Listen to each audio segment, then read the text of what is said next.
Good afternoon, everyone. Today is Monday, June 9th, 2025. We're here this afternoon for a work session with Community Planning, Infrastructure, and Resources.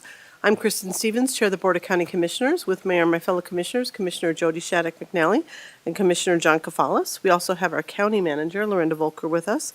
And I'll turn things over to Leslie Ellis, our Community Planning, Infrastructure, and Resources Director, to kick us off. Welcome, everyone. Okay, good afternoon, Commissioners. Happy Monday. And we have a rather full agenda today, but most of the items should be quick. And we'll start with a good news item from Dwayne Penny, our Solid Waste Director, who you haven't seen here in this forum for a little while. So it's good to have him have a chance to come and share some news with you. And then Eric Freed has a request and wants to share some information on the Berthoud fire impact fee request. And then we have a quick item from our attorney's office also, and then our director updates. So I'll go ahead and turn it over to Dwayne to share with you some information about our methane grant at the landfill. Thank you, Leslie. Welcome, Dwayne. Yeah, thank you. Good afternoon, Commissioners. My name is Dwayne Penny, and I'm the Director of Solid Waste for Larimer County. And today I'm here to talk about the methane gas collection system at the Larimer County landfill. A brief history, the county had a long-term agreement with the gas developer since about 2008. And a part of that agreement was to continue to develop the gas and create a beneficial use. Well, after a number of years where the beneficial use wasn't feasible for the developer, we have been working with the developer to see if we could take over the gas system through a mutually agreeable termination, which we did that, and it was effective May 1st, 2025, and so we now are the operator of the methane gas collection system. And that's a good thing for the county, because what that means is we have control of the gas system, and we can build out the gas system now that the landfill is getting closer to final closure. And I have a few highlights. And along with that, we applied for a grant through the Colorado Energy Office, who last year put out a grant opportunity, a funding opportunity for the Clean Air Program to reduce greenhouse gas emissions. And because we are a voluntary system, we were able to apply for that grant, which we did, and we were awarded that grant determination. And I'll talk about the dollars and what that means here as I talk a little bit about moving forward and plans for the methane gas system. Currently at the landfill, the existing methane gas system that we have, and let me back up a little bit. So what is a gas system? What does it mean? So in a landfill, you have organic waste that decomposes, and it decomposes, it creates a methane gas, which rises, and then a methane gas collection system is designed through a series of wells that you drill into the landfill, and you have lateral pipes that carry the gas, and there's a slight vacuum on the entire system, so it pulls the gas to one point. And our system right now, the existing one, is controlling 58 acres of closed landfill. And it's a small system. We're averaging about 300 cubic feet per minute. And with our new opportunity, with our grant award and building out the system, we will add another 115 acres. And so we'll have a nice sized system, and that will increase our cubic feet per minute to close to 1,500.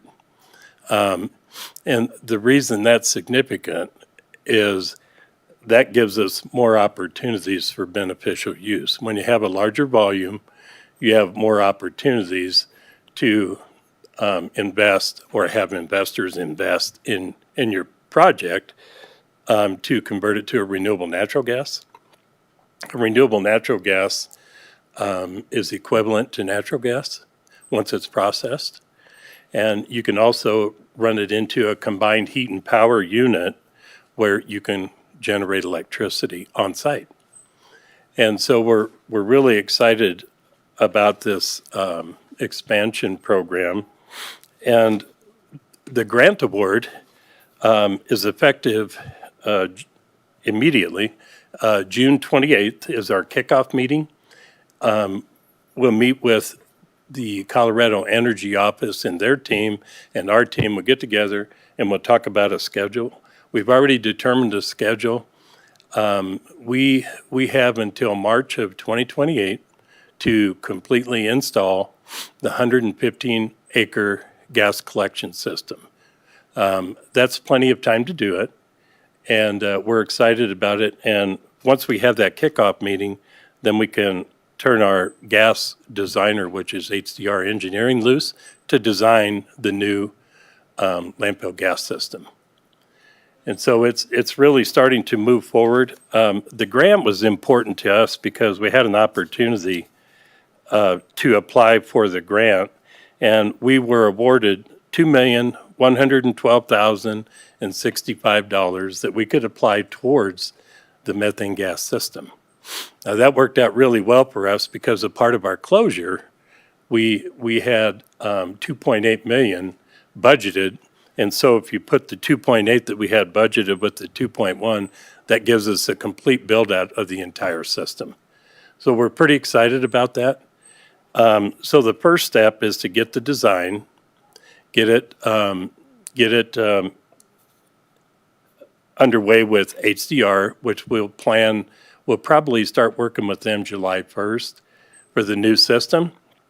As a part of the design, we'll also put it out through an RFP for contractors to bid on it so that we get the best price to install the system. One of the really important notes that I have is currently at the existing system, we have a candlestick flare.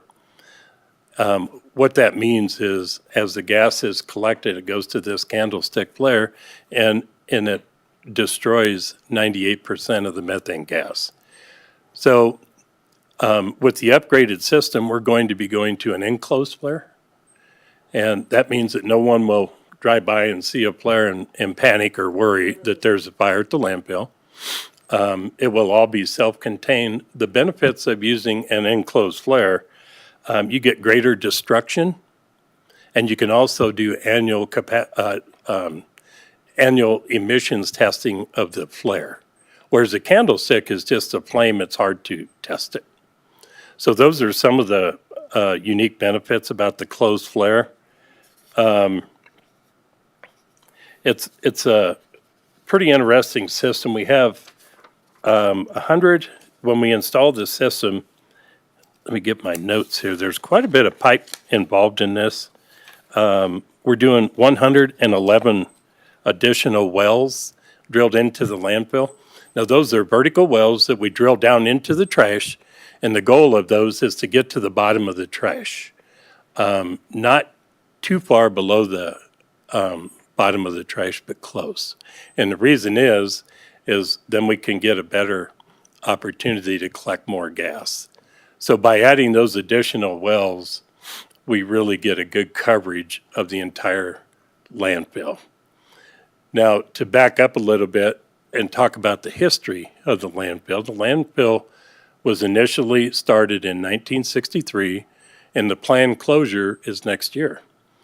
By the end of next year, we will be filled to planned capacity, and the landfill can start the closure process, which this is a part of the closure process. We'll install all of the methane gas pipes, all the wells, and then we'll begin the final closure, which is capping it with clay. And so I think those are the highlights of the system. We're pretty excited about it. With the landfill being filled to capacity we're planned by August of next year, but we have a couple months of latitude because the new facilities will be completed prior to that, and we'll be able to switch to the new facilities, which talking to Leslie, I'll be coming back for another session here shortly to give an update on the new solid waste facilities, which are currently under construction. So those are the highlights of the methane gas system and our expansion.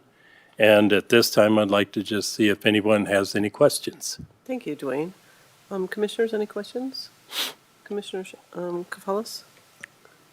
Thank you, Madam Chair. Thank you, Dwayne, Leslie. First of all, a lot of gratitude. Well done. Congratulations to you and your team. It's a really big achievement, and so thank you very much. Question I have is, can you help us to visualize how this is actually going to look? So at some point, we're going to start drilling wells below the trash, and then there'll be pipes all over the place. And then how does that work with closure of the landfill? I mean, it seems like you could be bumping into these pipes. I don't know. So if you could help us better understand that. And then finally, when the landfill is closed and these pipes are all in place, how will that renewable natural gas be used? And is it the landfill, the transfer station, or who will be using it and how? Thank you. Thank you. So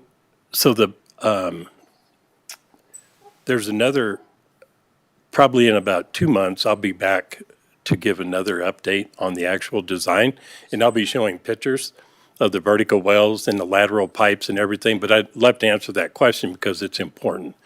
So the vertical wells that we drill into the trash, the top 4 foot of those wells sticks above ground, and there's a valve on top of those wells that controls the amount of flow. And then there's lateral pipes that are buried 4 foot deep.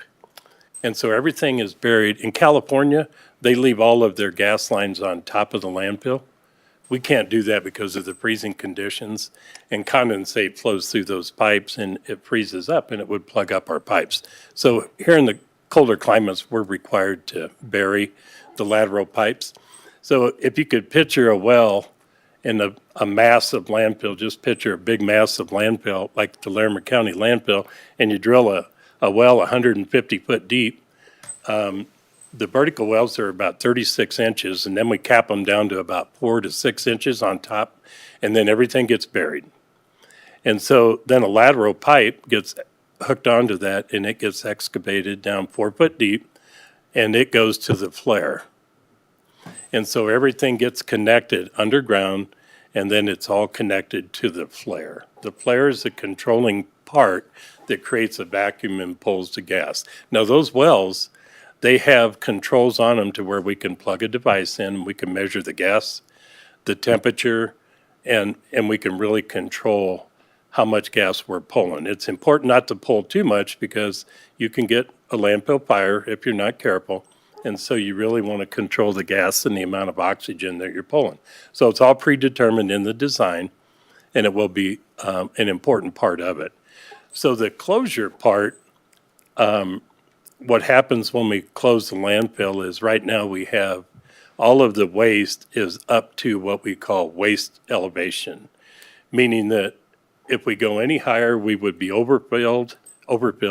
If we go way too low, then we should have filled more in there because we're wasting airspace. And so we really monitor our grades, and we take it to the design grade, and now we'll come in with 3 foot of compacted clay, and we'll put it in a series, and it will just seal off the landfill. And once we get it totally sealed off, what that does is the gas comes up, hits that clay, and it really starts to find an easier path, which is those wells.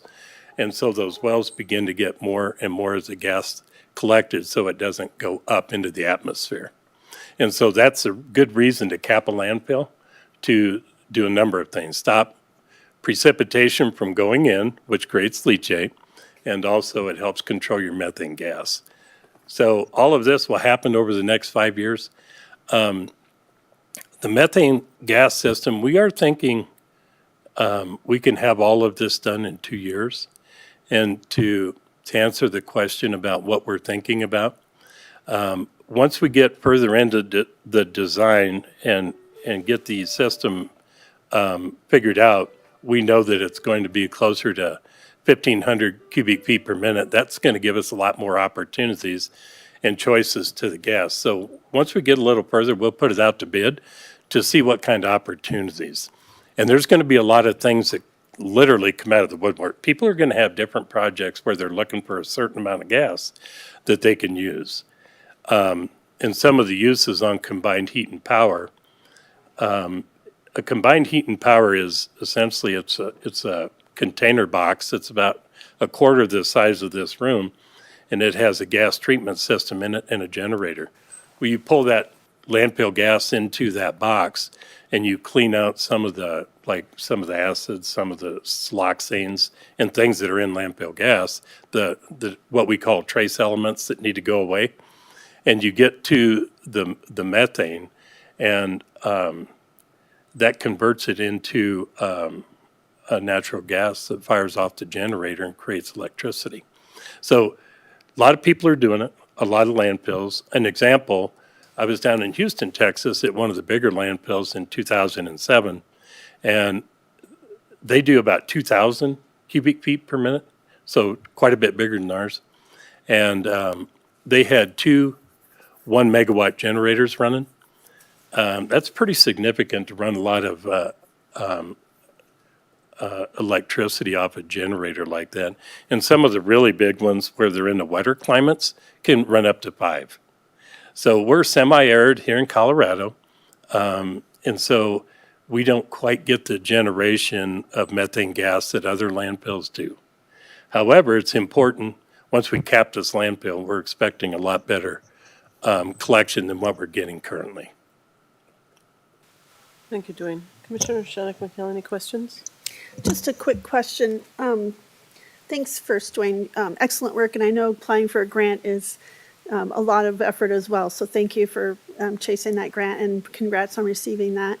I'm just curious, can you expand? So I want to make sure I'm understanding so I'm going to maybe I'm just getting lost with all this cool technology you're sharing. We'll be having some kind of system to capture and use that as energy in the new landfill. But this old one at the old landfill, will we be using any of that to generate some power for the current, the landfill that is current that we're looking to close? Will any of that be used to capture to power the current one?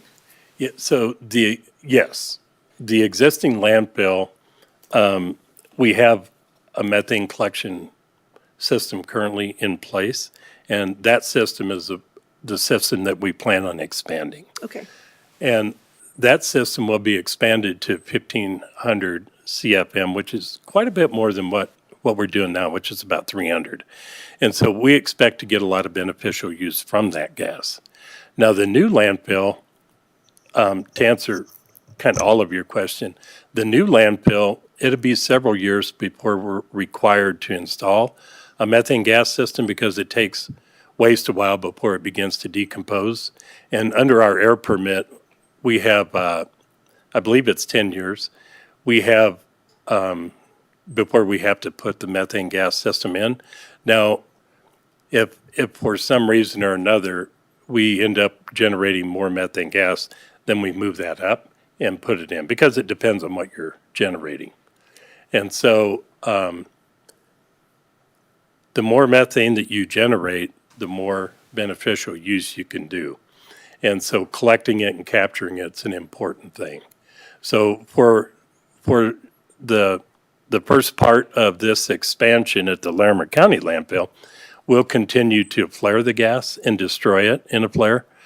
But while we're getting close to finishing up that program before we flip that flare on, we'd like to find beneficial use for it.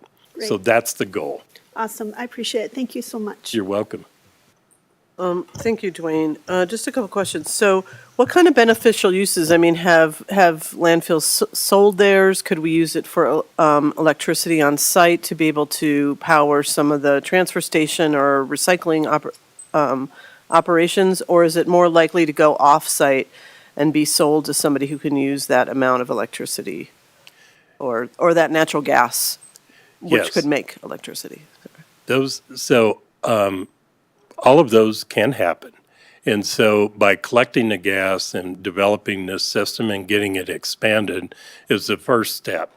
And, 2 years from now, when I'm hopefully sitting here saying we're completed and we've got 1,500 cubic feet a minute of gas, and by the way, we can do all of the above.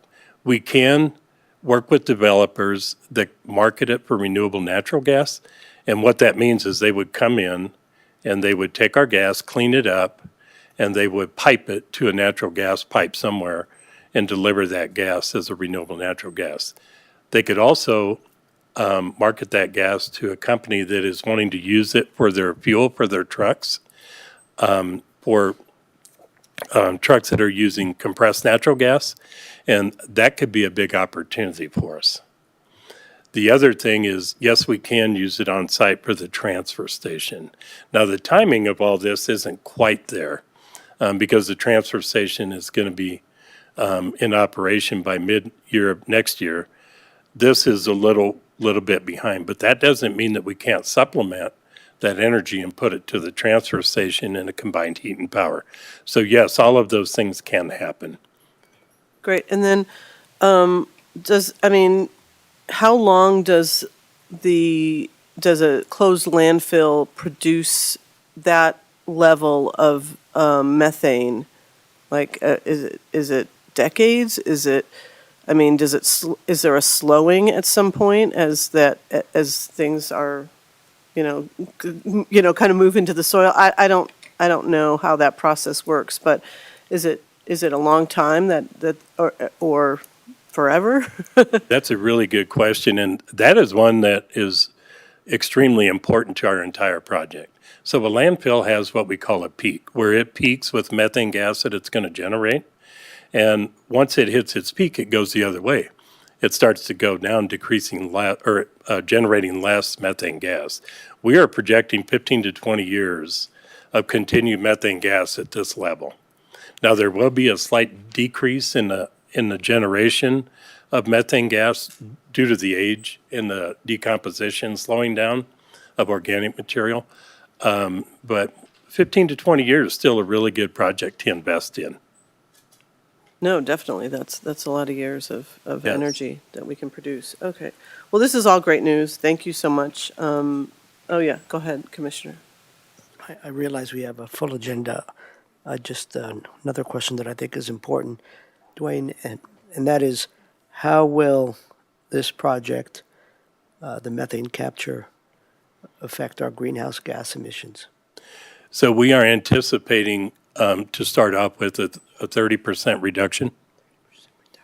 And that's for the life of the landfill.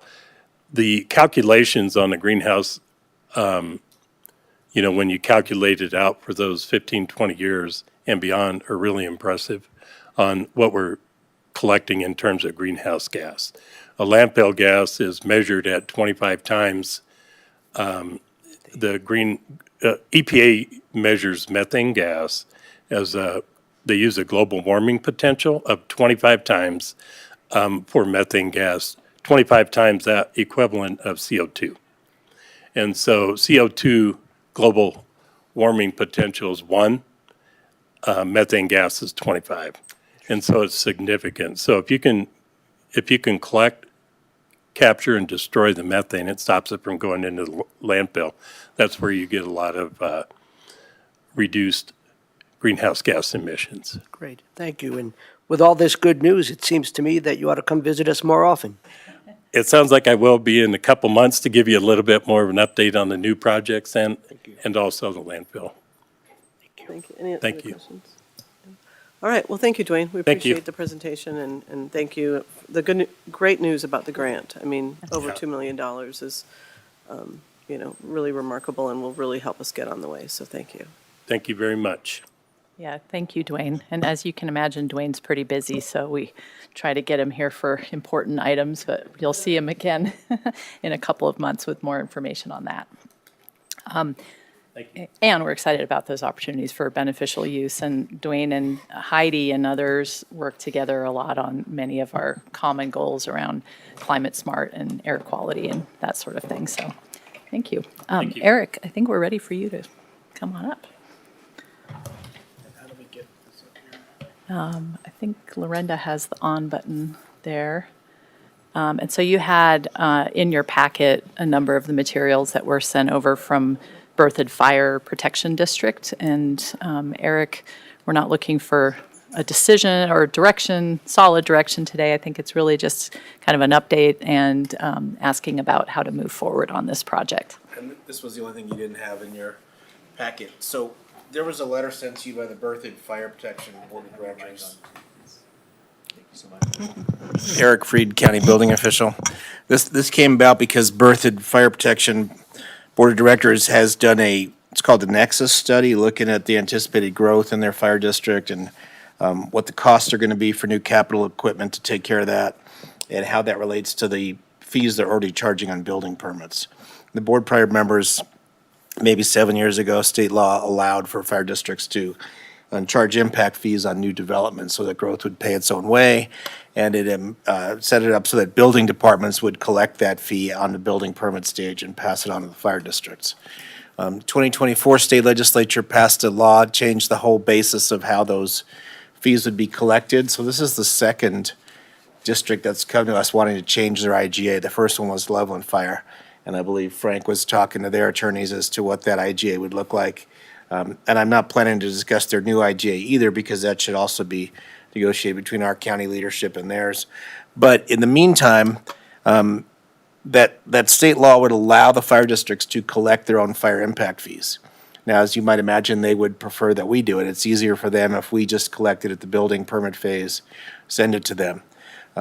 Those fees go up every year based on inflation, or every so often the fire district can do a new Nexus study, look at it all over again, what's it going to cost? So Berthoud Fire's done that, and they sent a letter, and per state law, they sent it to the county clerk and the county manager, letting us know that they intend to adopt a new fee schedule, and giving the commissioners until August 7th if you choose to make comments to the Berthoud Fire District Board as they make their decision. The reason I brought it to your attention is that these are substantial fee increases. The numbers in the memo are a little bit off. I checked with one of my permit techs. It hadn't accounted for the annual inflation. Right now, for instance, Berthoud Fire is charging a flat fee of $2,193 on a single-family home. What they're planning to do, that's just the impact fee. That's on top of the building permit fee and the transportation capital expansion fees and the use taxes and all that stuff. They want to go to a tiered system, which is something that Puda Fire does as well.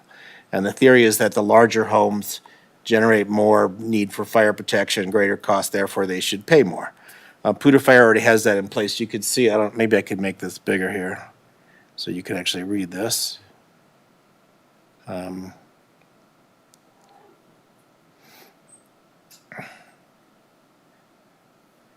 Okay, so Puda Fire instance has different tiers, and they're not the same as Berthoud, but a small house is $557, the next tier up is $843, et cetera. Berthoud Fire's proposed fees would start with $2,189 for a home up to 1,200 square feet, which is about what they're paying now. But then for the next tier of home up to 2,400 square feet, which is not a huge home, smaller than most homes being built in the county, it would go up to $3,923. So that's almost double. And then it goes up for the next tier to $6,000 to $9,000. And as you can see, for the really large homes over 4,800 square feet, they would be charging $14,000 impact fee. And I know the commissioners are concerned with affordable housing. We're also concerned with supporting the fire districts and their needs, but sometimes those things seem to be at odds. So the question would be, if the commissioners would be comfortable with us collecting this level of fees on building permits or not, because that is a large fee on top of the other existing fees. So it seems to me the commissioners have, you could either comment now, write some kind of letter during the board's comment period and say whether we have concerns with this or we think this is fine or whatever the board wants to do. That's one thing you could do. You could say nothing until the board adopts the fees, and then what happens is they then turn around to us and ask for commissioner approval for us to administer those fees in the county portion of their fire district. And at that point, under the existing IGA, because again, the new one they're proposing is not in effect yet, under the existing IGA, when the fire district sends the fees over, the Board of Commissioners can accept them and put them into place, or if you don't accept those fees, then you kind of start a process of negotiation with the fire district, which could lead to the termination of the IGA. In any case, it seems like they're wanting to terminate the current IGA and come up with a new one. So the board could wait until the the Board of Commissioners could wait until the fire district takes action, sends it over, and then take action at that point. Or I guess the other alternative would be to invite the fire chief from Berthoud in here to have a discussion with him, just to ask more details about the Nexus study and why they think this is the appropriate level of fees and what you want to do. There's time. You don't have to, the board meeting is August 12th. They gave you until August 7th to prepare comments. So I just wanted to bring it to your attention now. And also, as you can see from this chart, Berthoud would have the highest fire impact fees at this point. But I suspect as all the other departments go through their Nexus study and find out that the cost of buying fire trucks and other equipment has gone up substantially, they're probably also going to be coming back to renegotiate the IGAs and increase their fees. Thank you. Eric, questions? Commissioner? Question, comment, if I might, Madam Chair. Have you talked with their staff, or you've been in any of the board meetings, or have you had any communication with them, just asking questions in general? That's my first question. No, I just saw this about a week ago, and I wanted to bring it to the board's attention. I did have some email back and forth with their administrative chief, Jill Wilson, who used to work for the county, and she said she also was kind of surprised by how substantial these numbers are, but the professional consultants they hired to study it have recommended these fees, so. Well, I did hear about this at Berthoud Days as I was walking around this weekend. I heard it from some of the town trustees, and I kind of was just kind of stayed mute and just listened. So I know some people are been kind of surprised and asking some questions. I think that maybe it's better to ask inquiries now, and just at least start the conversation, so we're not waiting till the end and then put in our concerns. I think if we wait till the end and then raise concerns, they'll say, well, you knew about this, why didn't you talk sooner? I think it might be good to at least ask some questions, or maybe, I don't know, if we talk about sending a letter, just asking, you know, can we look at the consultants thing, or what, you know, I think it would be concerning if all of a sudden we're collecting that large of fees. They might blame the county for raising, I'm not sure, so it might be better, I think, clear as kind, and maybe having a good conversation, at least asking questions. I don't know when this was decided, but certainly I think a lot were kind of caught off guard with that amount of increase. I'm just curious also, regionally, not only, I see a part of it goes into Boulder County, regionally also, do you know or have any idea of this, how this compares to Boulder County's fire districts? Would this still make Berthoud kind of the highest out of maybe the three tri-state region? That I don't know. I just looked at the fire districts in Larimer County, but if the board wanted, I could try to investigate what the fees are in Weld County and Boulder County. Well, I just see that it's in three other counties, so we might be able to have a conversation with our other colleagues just to see what they thought too, just to kind of have that, you know, just to, again, encourage conversation and collaboration, and by asking questions and being curious. So that's just my comments and questions. Thanks, Madam Chair. And the impact fee study, I did include it when I registered to the board. You're right. so Thanks for that reminder. I forgot it was 3 in there. pages of light reading. Yeah, no, I haven't read through it yet. So thank you. Thanks for reminding me of that. Commissioner Cavallis, please go ahead. Thank you. Thanks, Eric. So one bit of direction that I would offer is I would like to recommend that we invite the fire chief to come for a subsequent work session to have a conversation. With that in mind, I have a few questions I'd like to ask, at least some of them, given the time. The first one is, if we could go back to the comparison between Puda Fire Authority and Berthoud, can you help us understand? Oh, wait a moment. It seems like, unless I'm reading it wrong, the spreadsheet, that the tiered structure that Puda Fire Authority has, and it's a much bigger fire department covering a lot of houses, pales in comparison to what Berthoud Fire Authority is considering. Am I missing something here? And if not, how can a smaller, with 2 stations I think they have down there, be recommending so high, which, by the way, the Nexus study, I did review it as best as I could. I didn't read every detail, but I saw the map and a few other things. It seems very complete and comprehensive, although I do believe it said the maximum amount possible. So these numbers are the maximum amount. So I think that's something important to keep in mind. Wow. But do you have any insights, Eric? My first question being, there's quite a difference here. Why is that? There is a substantial difference, yeah. I Okay. mean, Berthoud's is considerably higher. Okay. Poudre up to 1,200 is 843, and Berthoud's is almost 3 times that. I don't know the details of the finances. It may be that Poudre has already has a reserve fund or has been collecting money longer. They're in a better financial state in terms of being able to buy new equipment. And Berthoud being smaller, it might be more catch up to do. I mean, Berthoud's also growing a lot faster than Fort Collins is at this point. Yeah, but their population, I think, in 2024 was 10,000 or so, Right, compared to 170,000 yeah. plus. No, so I think that would be an example of a conversation to have with the chief. May I ask just a couple more questions? Let's see. So on the matter of the IGA, I noticed in looking at the map, the area covered by the district, it includes a sliver of Boulder County and it includes a sliver of Weld County. How does that work? Does that mean they have to figure out 3 IGAs with each county? With each entity, they have to have an IGA to collect fees for them. So they're in 3 counties as well as the town of Berthoud. Poudre Fire is also in Boulder and Weld County and deals with Fort Collins and Tinmouth, so it's not that different. Okay. Okay. Just maybe one more question on the matter of affordable housing.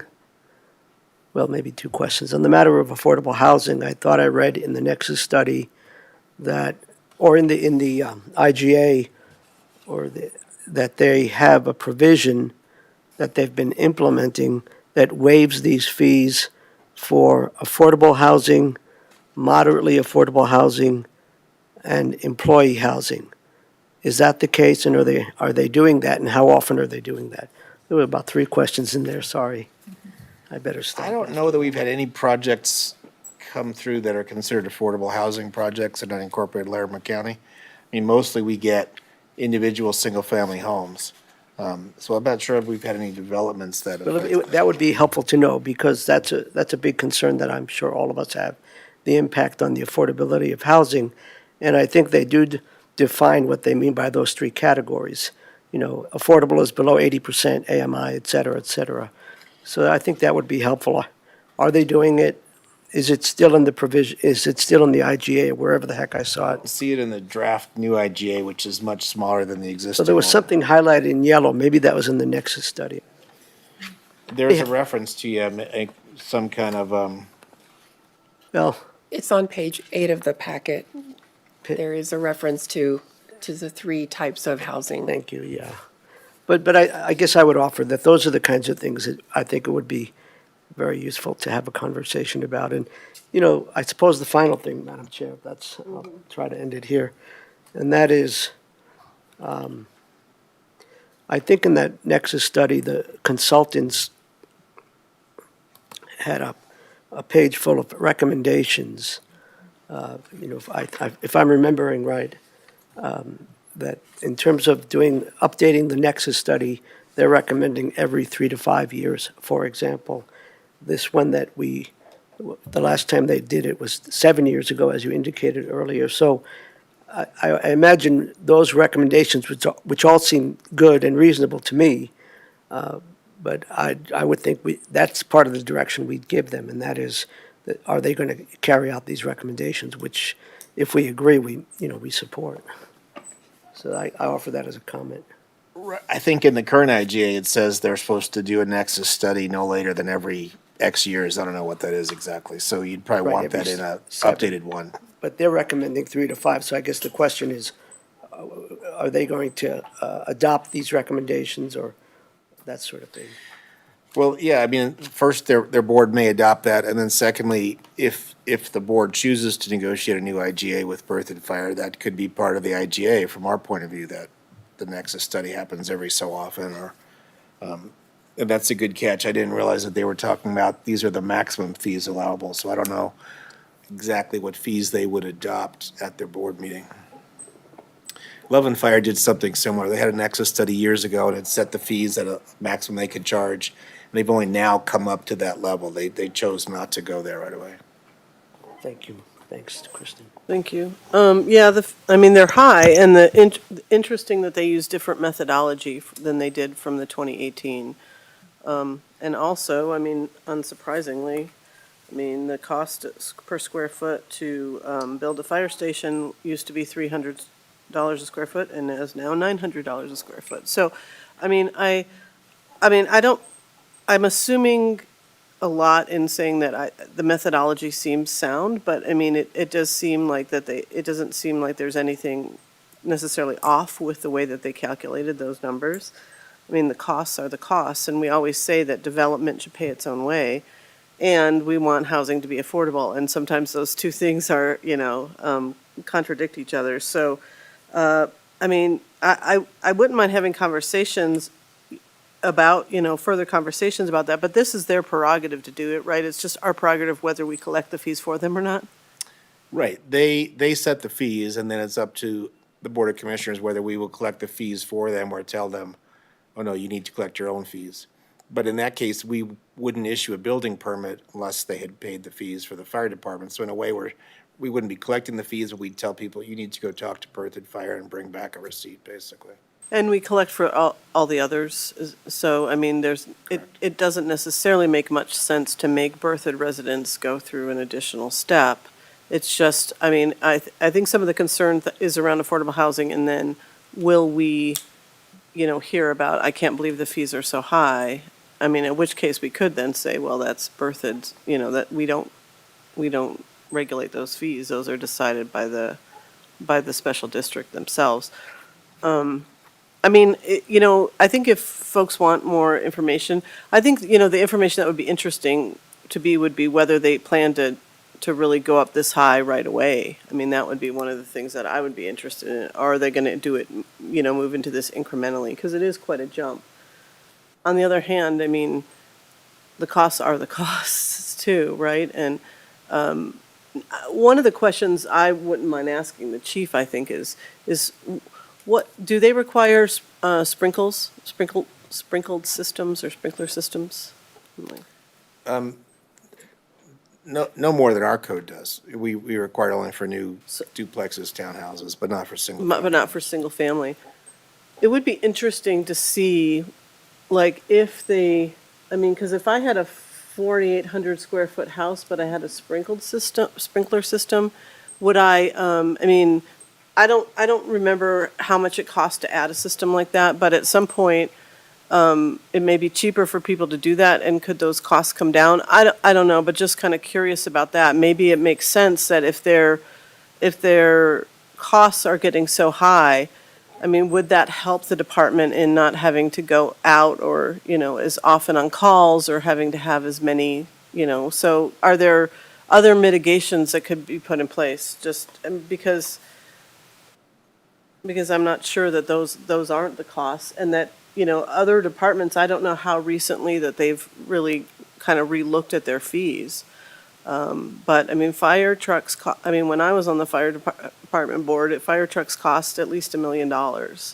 At least. Those were the cheapies, Ladder trucks, a lot more. So, and a fire station has to have all kinds of, exhausts and different kinds of things, different living quarters and things like that. So, anyway, those are the questions I'd like to ask. So I guess we would like to have some kind of conversation and see, get some of these questions answered. But ultimately, I'm not necessarily in favor of not collecting their fees for them because they're higher. I think everybody else's might go up. I'd also, another question that I think is important, it would be what kind of stakeholder process that they undertake. This is a public document. I'm curious, the developers community might have had something to say about They do have a letter to developers they sent that's similar to the one for the board, and telling people they have, when the board meeting is and that there's a comment period. So they're doing some kind of public process to get engagement. Okay, so I guess to be continued. Okay. So it sounds like you'd like to invite the fire chief to one of these meetings where you can ask some questions, get a little more information, and then decide if you want to send a letter outlining your concerns or whatever you decide to do from there. We have 60 days to get that done. We have time, and I think we can work this in.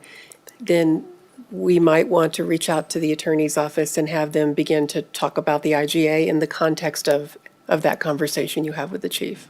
Okay, sounds good. Commissioner?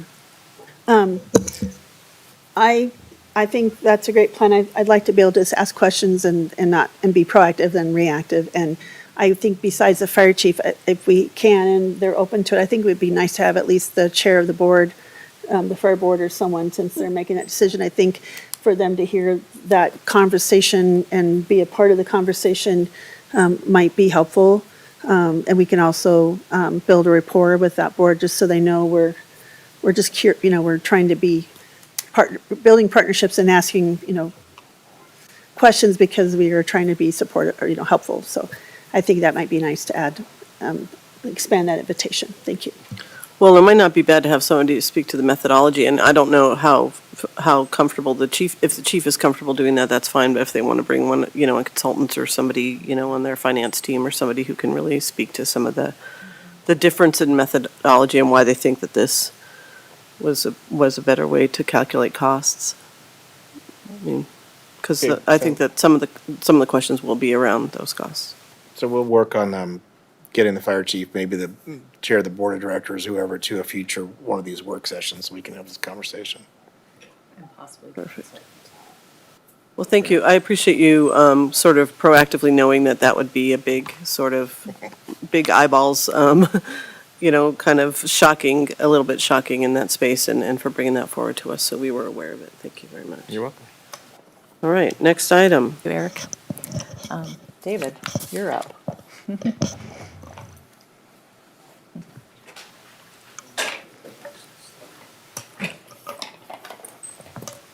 Good afternoon. Good afternoon. David Aero, Deputy County Attorney. We are here because the clerk's office has some information on the criminal history that are being provided for the liquor licensing authorities. This is pretty short, but we didn't know if you'd have questions. You want me to summarize what you're... Yes, please. Okay. So the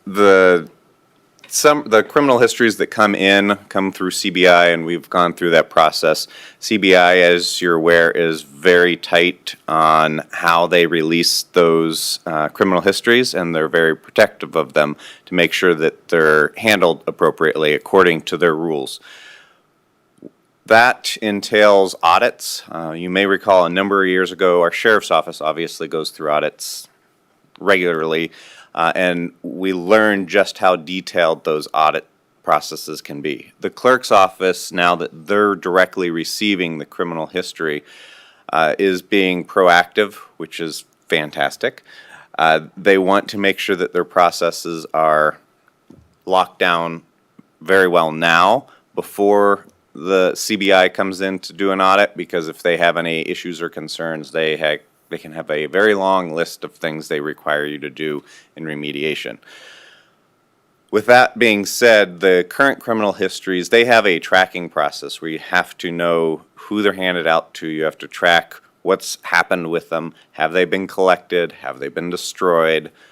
They have a whole process for that.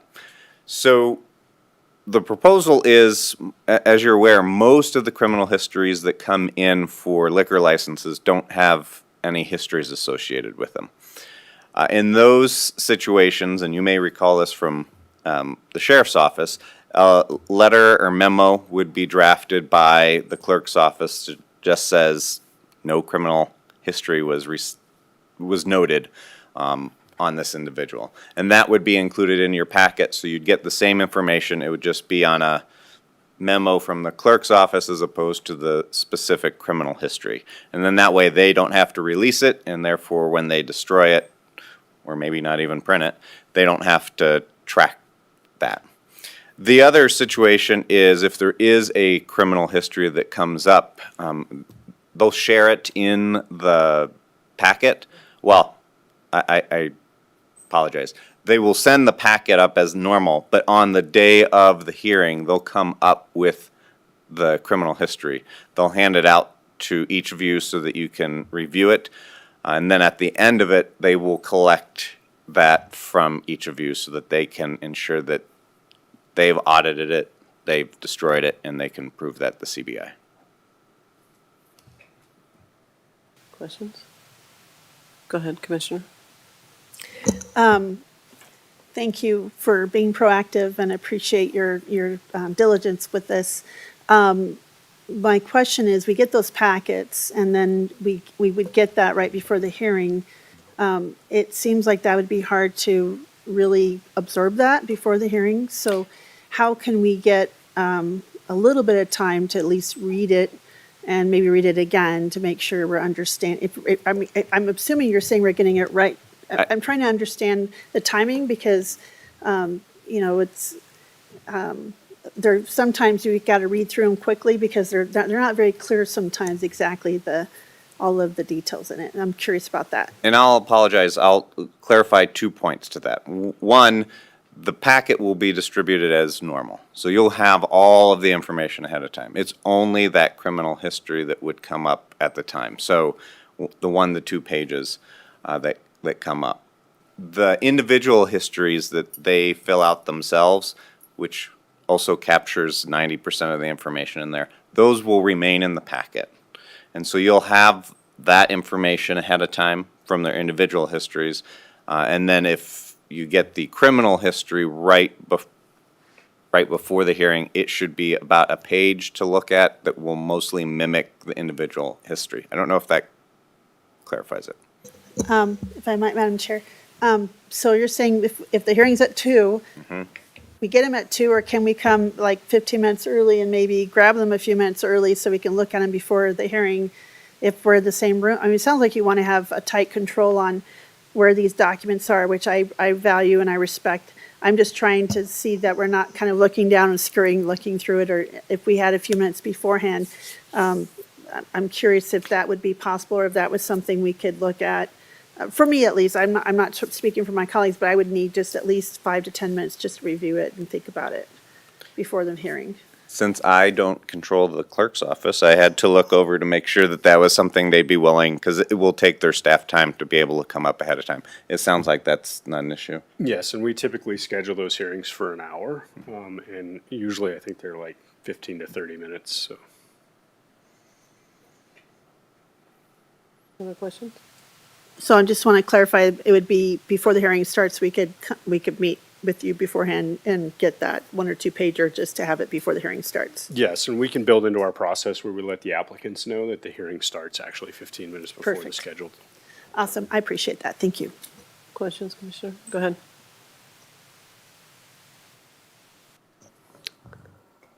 So if we normally have a hearing scheduled at 2, are you suggesting, Jared, we would have that same startup time at 2, but we would not give us 10 minutes, 15 minutes to review? Yes, And then the actual hearing with the applicants would be at 2:15, let's say, or 2:10? yes. Understood. My other question, my question is, so these audit requirements, and I have to admit that I haven't been destroying so that's important. I haven't. But that applies to CBI background checks. Don't we also get FBI background checks for national? Correct. And Does that work? It applies to the same, so the CBI will run the history and then they will run it through the NCIC That's it. Okay. national database. And so that history that comes back is both state and federal. And so it covers both of them. Okay, very good, thank you.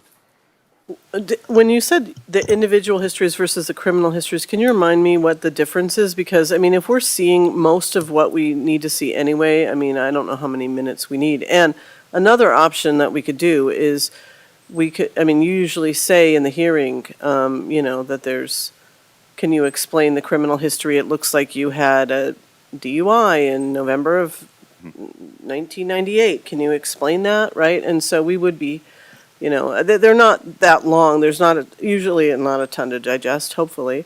But But yeah, if you could explain the difference between the individual and the criminal. Certainly, in the liquor licensing packet that the applicants have to fill out, they ask for, and they have an individual history page for each individual, the manager, owners, and they have a series of questions that include, have you been convicted or charged of anything? And so they'll write that in there.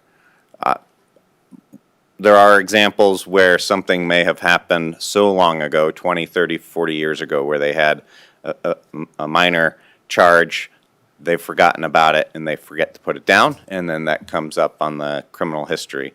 And yes, to your point, our office tries to review all those ahead of time.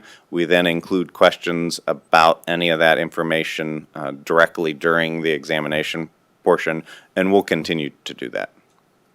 Well, it sounds like we have a solution, so it seems like that would work just fine. I mean, like I said, they usually aren't that long to, I mean, it's just a charge and kind of when it happened, kind of, but we'll go with giving folks 5 or 10 minutes to look at that before we get the hearing started. Okay, great. And then I assume, so we're turning that back, so is your suggestion for the rest of the packet that it be shredded? Once, I mean, the other documents, since there is personal information on there that might contain somebody's, that they've willingly disclosed, but at the same time could be personal information. You guys are keeping the entire copy of the entire packet. Yeah, our record retention requirement on those packets is for 1 year after they are become ineffective. So if they don't renew or they close the business, we still have to keep those records for 1 year. But our copy of the packet? Correct, and that's what I wanted to verify, that the clerk's office has an entire copy of it, because we obviously need to keep a copy of everything that the liquor licensing authorities considered in making that decision in case somebody wants to challenge it in some manner. But yes, if the clerk's office is maintaining and all you have is an extra copy, you can shred the extra copy and we'll keep the official copy with the clerk's office. Go ahead, Commissioner. Well, shred the extra copy, that requires time, and I'm not inclined to spend 15 minutes in front of a shredder. You are not obligated to do so. I just put it in the recycle bin, and then turn back the criminal history documentation. I'm sure somebody from our staff, and when I shred a document, it usually takes about 5 seconds. I just feel, as we're talking about, I mean, the reason that we don't want this to get out, right, is because it's personal information. So, I mean, would you say it's a best practice to shred at least the individual histories page, or we could hand it to someone on our staff to do that? Certainly, if there's a concern about the release of that type of personal information, the application is going to be a public document, so that won't be an issue. All the lease property information will all be public documents. The only thing that, as you point out, might contain some information somebody wants to maintain as private would be the individual history. So if you're looking for a best practice, yes, because then you don't ever potentially have a breach of releasing that information, but it's not mandatory. Perfect, thank you. All right, we'll move on to the next item. Thank you. Thank you.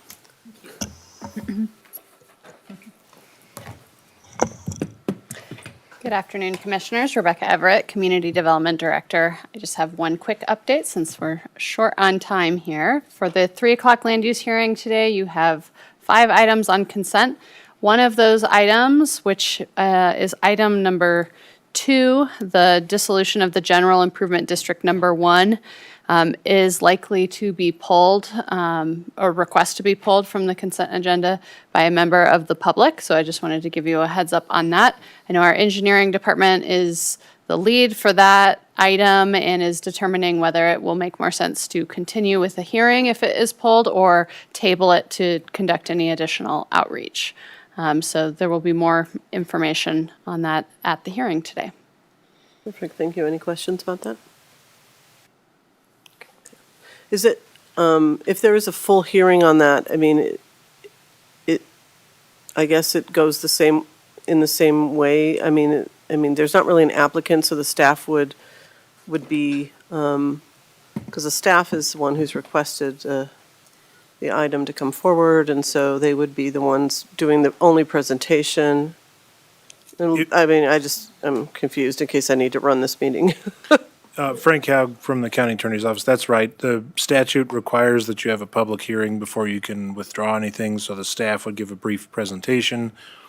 You could take any public comment if there is any.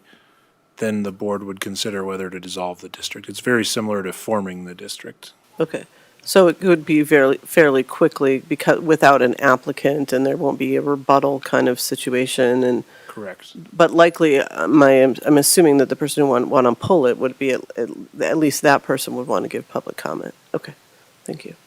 Any other questions about that? Okay. Thank you, Rebecca. Yep, that's it for me, so I'll pass it to Leslie. Okay, and I know we're at time, so I'll be super quick, but I wanted to highlight a couple items that are on the consent agenda for tomorrow. We have quite a lot. I think there's 15 to 20 of agreements and so on.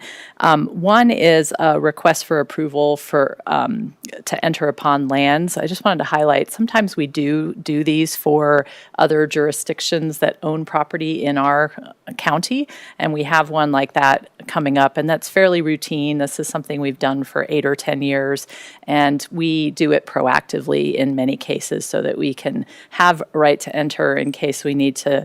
It's a precursor to be able to treat adjacent properties too. In most cases, that jurisdiction will do their own treatment on their property. So that's just a little bit more on that item. And I also wanted to highlight a letter of support for the town of Johnstown's Safe Streets and Roads for All on behalf of Mark. I didn't want him to have to be here for a 30-second item, but he put together a letter, and that's for the federal highway program to develop a safety action plan for the town. And then that's a good segue to just mention our transportation plan is still out there for public comment for people who may be interested on the Larimer on the Move. It's probably going to close here pretty soon. I don't have an exact date, but that's available. And we've been also getting some good traction out in the community on the Invest in Larimer information.